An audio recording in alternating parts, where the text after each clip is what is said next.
Can this scrap wood really help you install your door handles better and faster? My wife and I are remodeling our kitchen right now. We just got done painting the cabinets, and before we move on to the floors and the backsplash, I need to install the cabinet hardware. I've got these pull handles for the drawers, and there's two different sizes of drawers, so I've got two sizes of those. And then also I've got drawers that are deeper than others, so those are different size jigs. And then I've got the cabinet doors, which are gonna get pulls, at least that's what I think they're gonna get right now. I'm making this jig because I want all of these to be accurate, and I don't want to spend too much time on this, which makes absolutely no sense. Why am I making a video? That's gonna take forever. I don't want this to take you a long time. So follow along, make this jig, and you could no lie save an hour or two or more of your time depending on how much hardware you have to install. For all the drawers, like I mentioned, I've got these base plates and the handle fits just like that. The holes correlate and they share screws. So actually with this setup, I could use the base plate as a template for the spacing of the screws. But you probably will not have this base plate, so let me show you how to do it without that. So to get the distance between these two threaded inserts on the handle, we're gonna hold our tape up there, and I like to hold it up at 1 or 2 so I don't have to mess with this end piece. And we'll measure from the middle of one insert to the middle of the other. 7 5/16. 7 5/16, subtract the 1 we started at, so that's 6 5/16. I'll write that down so I don't forget it. And then we want to know the total height of the drawer face. That's 5.5. So 2 3/4 would be dead center. And then I'll throw up a piece of blue tape here so that I don't have to mark all over the drawer. Come down 2 3/4. So then we'll measure center on the length here, which is 17 inches long, so that will be 8.5. So now we need to measure out from the center to each of our inserts. So it's going to be half of our distance between here and here, which was 6 5/16. I'm doing this with a tape measure. If you've got a straight rule, that would probably be better. But I'm going to put it at, let's say we put it at 10, and we need to go 3 3/32. So that's 1, 2, 3 is right in between 1/8 and 3/16. And we'll do that on both sides. We'll make sure that matches up. Okay.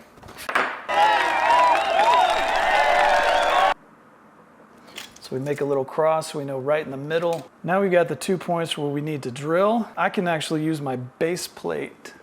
Make sure those line up. If you don't have the base plate, you can hold the handle up like this. You could also use putty or temporary adhesive on the bottom of that to stick it on here in place and then step back and make sure it's lined up, but I think we're pretty good here. Now I'm gonna put a piece of blue tape on the back side, and that is to prevent tear out if we can. Before I drill these, I'm not using a brad point bit. A brad point bit has a sharp point that will allow you to really get exactly on your spot and hold it there until the twist bit can drill the hole. These twist bits with a flatter head tend to walk around. It's called skating. They tend to skate around on you, and they're not as accurate. So I'm going to take an awl, AWL. This one's painted to make it perform better. Put it right in the crosshairs and just push in and start the hole. That way when I put the drill bit up there, we're already started and it won't move around on me.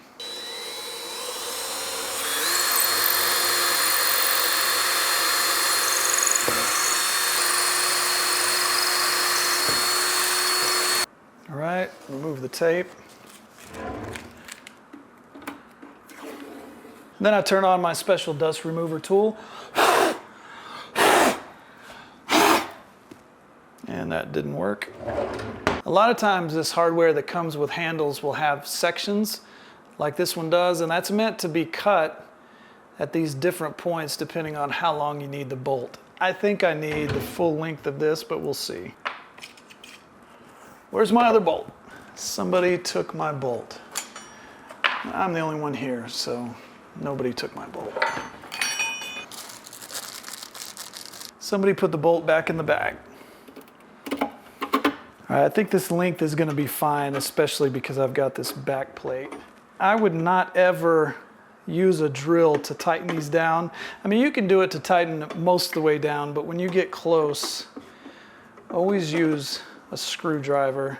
All right, so that's our manual installation. That's the only time we have to do that, and now we can make our jig. I wanted to show you this because you'll probably run into the same thing with these plywood type drawers. Even though I had tape on it, it tore out really bad. And I'm not sure what else you could do except maybe clamp a sacrificial board to this, but it would need to be clamped really tight, specifically right where you're gonna drill, and maybe that would help. I might try that on the next one and see if that helps. Of course, there's also this hole I didn't fill and drywall screws with staples holding the drawer face on, so, you know, it fits right in. I just mentioned to my wife how great the gold hardware goes with the stainless steel appliances.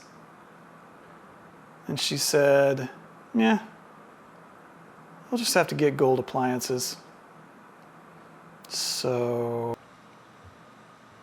we switched to black.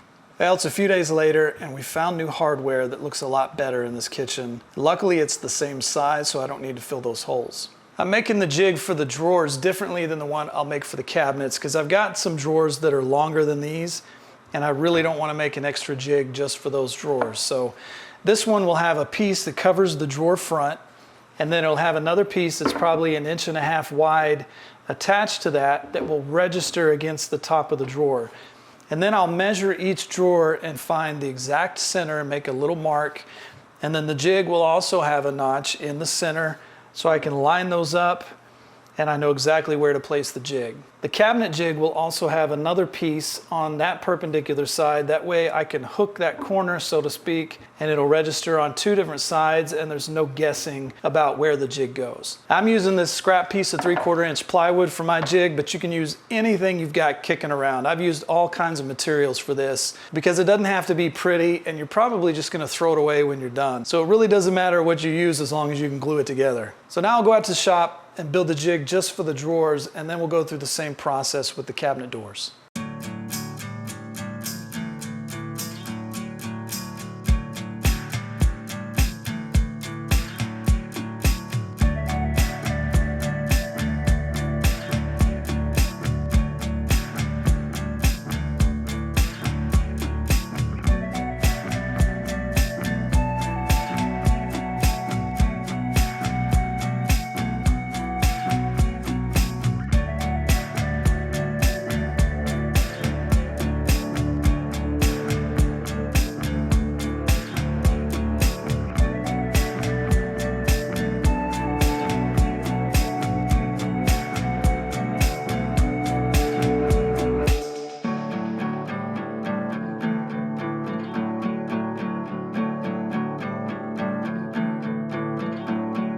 We have 2 sizes of door pulls. This is one size, so I'm gonna mark that with an orange marker.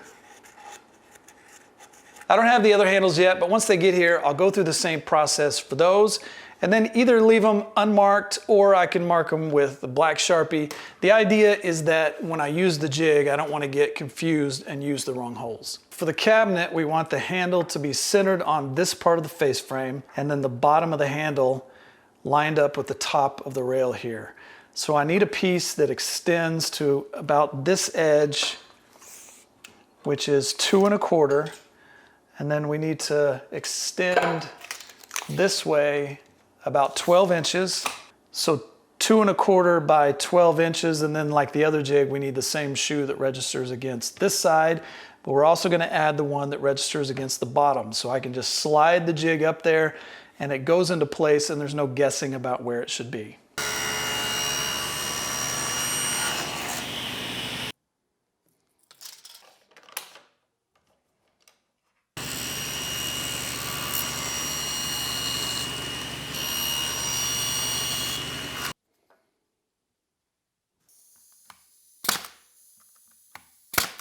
I actually built 2 jigs for the cabinet doors. I've got one for the doors that open to the right and then one for the doors that open to the left. Now you can get by with just one jig if you flip it around to the back like this and drill from the back side. But you really have to think about tear out on the front. So you could clamp a piece of sacrificial wood here and try to prevent that. But I've got these bumpers already here that I don't want to tear off. And also I've been having trouble with tear out with these cabinets. And it was so simple and easy to build both of them that I just went ahead and did that.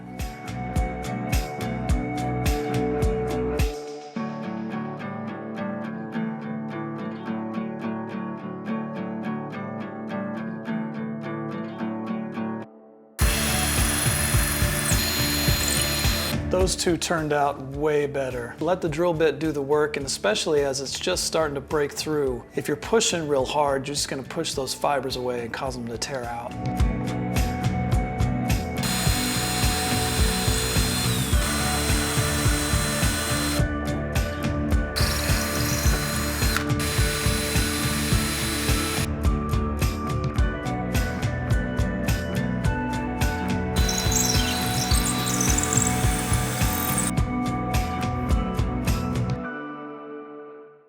So does building these jigs really help you out at all? Absolutely yes. Not only will your door handles look more consistently installed, but I saved about an hour and 20 minutes over if I would have installed all of these manually. It took me about 6 minutes and 14 seconds to install a door pull manually, and it only took about 2 minutes to install it with the jig. That's pretty amazing that I saved over an hour, even though I had 4 or 5 different combinations. Thanks for watching. Check down below. I've always got some great stuff down there, and I'll see you next time.